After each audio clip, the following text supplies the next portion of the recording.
I'm John Raymond Mireles. I'm an artist in San Diego, California. I've been working as a photographer for over 30 years. Most of my career has been spent doing commercial work, but over the past 5 to 6 years, I've really focused on creating photographs that speak within the context of contemporary art. Welcome to my studio.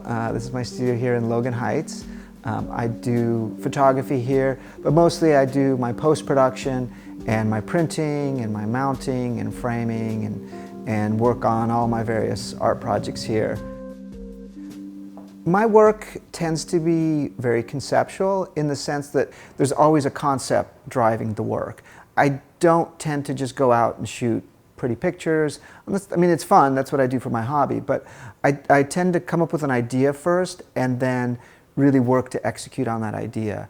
Well, as somebody who's lived in the outdoors for my entire life, when I heard about the federal government opening up these wild lands in southern Utah to oil drilling and coal mining, I got angry and thought, well, what can I do about it? And I thought, you know, I'm going to go to southern Utah, to Escalante National Monument, to Bears Ears and photograph there. But for me, it wasn't enough just to create pretty pictures of the area. I wanted to sort of to investigate further.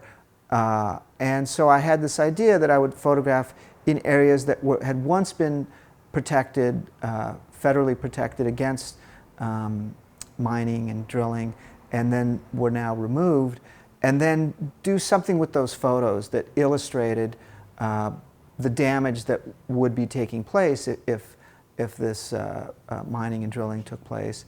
And it was really kind of an iterative process. I had the idea and didn't really know what I was going to do, and then I had the idea, well, what if I change the photos in some way? And then it became, well, hey, what if I actually physically damaged the photos so it would be symbolic of the damage that could take place to the actual landscape? So I thought, well, what if we get members of the public to come in and contribute to this process of destruction? So then it becomes more interactive, and part of what I'm constantly trying to do with my photography is explore new ways that I can express myself and that photography can be expressed as a medium. So in incorporating this interactive element to my photography, I thought it served both the project really well, but also it's a way to move the medium forward in the context of contemporary art. So once I had the work together, I came up with a name for the project, and I decided to call it Disestablishment, because, you know, the idea of establishing a national monument, you know, a monument is established. There's this sort of monumental feeling to the word of establishment, and then so we're disestablishing it. The way my process works once I'm finished shooting is I bring everything back into the studio, download it in the computer, and then there's a lot of time I spend going through the images, figuring out what's going to work. I always try and construct somewhat of a narrative with my work. And here we're not talking a narrative in a book form, but just, you know, looking at different parts of the story so that you have a more complete story of the location. Then I work with the curator at the San Diego Museum of Art to come to a final number of photos. And once I've got the images selected, I send everything to the printer. I have a large format printer. It's a 64-inch solvent-based printer, and I print everything to a cellulose paper. It has a nice texture to it and rich colors. And then I laminate the material to a substrate. I use foam core. So I have a laminator here in-house as well. Run everything through the laminator a few times to make sure that it's good and stuck. Then after the laminator, I trim everything down to size. And then once it's all set, I coat the work with matte finish to protect the work. And it also gives it a little bit of texture and a little bit of depth. Because I'm not using glass, there's no glazing. Typically photography is behind glass of some sort, and so that there's a separation between the viewer and the work, and so I like to eliminate that if possible. So using this coating really allows the viewer to experience the work firsthand without an intermediary there. I make the frames. I start with a hardwood walnut material that I cut to size, and then I use my chopper to give it perfect 45-degree angles, take it from the chopper over to the underpinner where I pin it all together, and then the final step is to just pop it all in there, and then it'll go on the wall. I do everything in-house, from printing to the framing, and it does a couple things. One, it allows me to experiment a little more because I'm the one working with the materials, so I get to see how the materials work. It also it really brings me into contact, like from a tactile, touching, hands-on sense with the work. So it gets me thinking. I would not have done this project in the way that I'm doing it if I weren't actually doing every step of the way, because again, I can experiment and I can see, you know, how the materials are being used. I think part of the idea came from I do so many prints and they don't work out, and then I slash them, I destroy them to throw them away. And in that process of destroying the work, it sparked an idea in my head. Oh, what if I do that actually as part of the artistic process? So my hands-on process, you know, doing everything here in-house, I think really does contribute to the type of work that I do and the way that I do it. So the first step is that the artwork, the finished artwork, when it's framed, will go up on the walls of the museum. And I think it's going to be a beautiful show. I think even if it were just hung as that, people go, wow, this is really beautiful work. But it doesn't stop there, and that's where the fun comes in. So I'm going to take those prints off the wall, I'm going to pop the prints out of the frames, and I'm going to set up a booth in the Plaza de Panama, which is the area right in front of the museum, and then I'm going to invite the public in to physically damage the prints. I'm going to have a variety of implements, if I may, that I'm going to invite the public to use to damage the prints. And what I hope happens here is a dialogue. I think what we're going to see is people going to say, well, why do you want me to damage perfectly beautiful, good artwork? And that's exactly the point, because if we're unwilling to damage a representation of the landscape, why are we okay with allowing the actual landscape to be damaged, destroyed, permanently altered? So that's really the central point of this exhibition. And I think through this interactive process, I'll have conversations like that. And hopefully it's not just an abstract conversation, but there's something more visceral about the way this exhibition's done that people can take to heart. A few years ago, I was applying to a graduate MFA program, and I was speaking with the director of the program, and he said, well, we don't have a photography program here. Is that okay? And I said, I'm a photographer. I love photography. I've been a photographer all my adult life, but I want to destroy photography. And not physically destroy photography, but change the way that we interact with photography, the way we define photography, the way we use photography. And in this case, I'm actually destroying photography, which is kind of ironic, but it also fits with my larger mission of really changing how, what photography is, what contemporary photography is. And that really does get me excited. Most of my thinking has gone into the point up to which I've damaged the work. And honestly, going past that is still somewhat of a new experience because it hasn't happened yet. I think the point of contemporary art is to constantly be pushing in new directions, exploring, and not just covering what's already been covered. So this is an exploration for me. I think it's an exploration for art. It's really great that the museum has welcomed me into the gallery so that they can be part of this process of creating new art.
I watched the video inside and realized that he was going to destroy them all, I thought this is a perfect idea, because that's really what Grand Staircase Escalante is all about, is the destroying of the beautiful place that it is, and how could it be more expressive than this?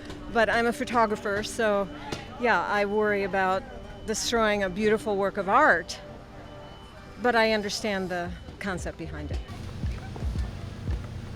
It feels strange to deface something.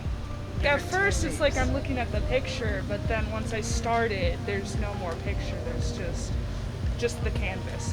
If this is a metaphor for what we're doing to the natural environment, it's kind of sad, because initially it was rough, but then it's like, okay, It's like, okay, scarily fun.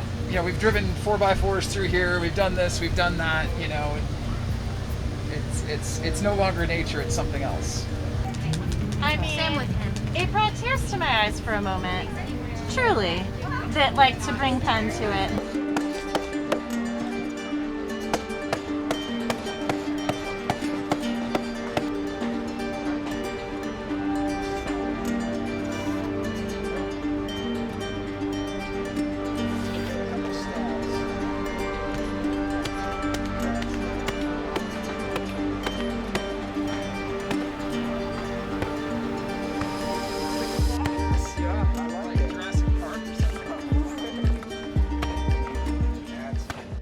I'm a builder. I'm not a breaker. I don't want to destroy it. I don't feel comfortable destroying artwork or the actual places. We need to help the planet. We really do. It gives to us, and we need to give back as well.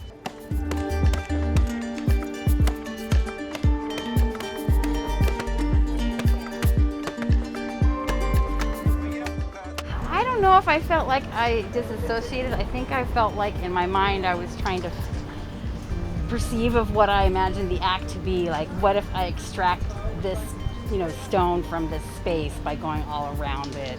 And it was easier when there were other people doing it at the same time. I had this moment on the other one where I was hacking away at it, but I was still trying to be careful to not touch the art with my hands, which I thought was really weird.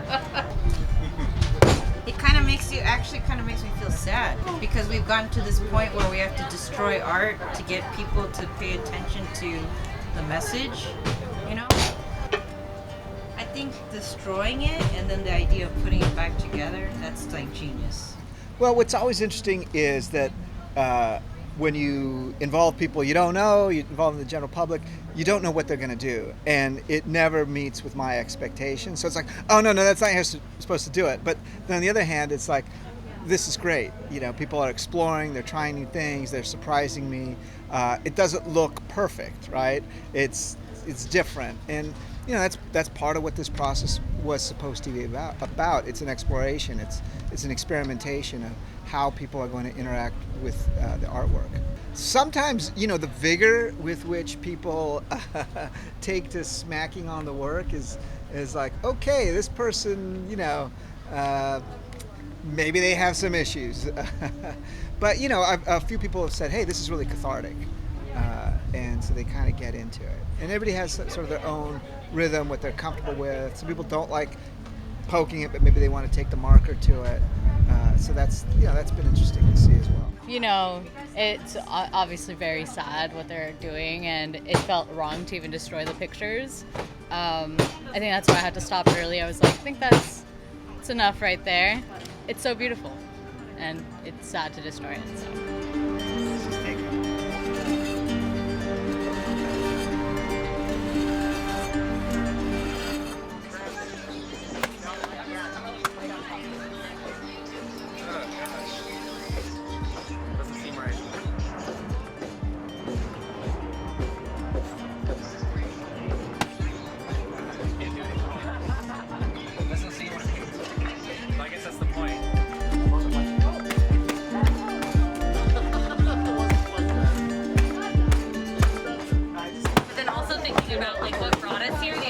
Destroying something sounded like a good idea, but now I'm like, maybe it wasn't such a good idea. What do you think? I should whack it? Ah! Oh, Thank you so much. It was so nice to meet you. What's your name? Cammy. Cammy, I'm John. Nice to meet you, John. All right, come on up.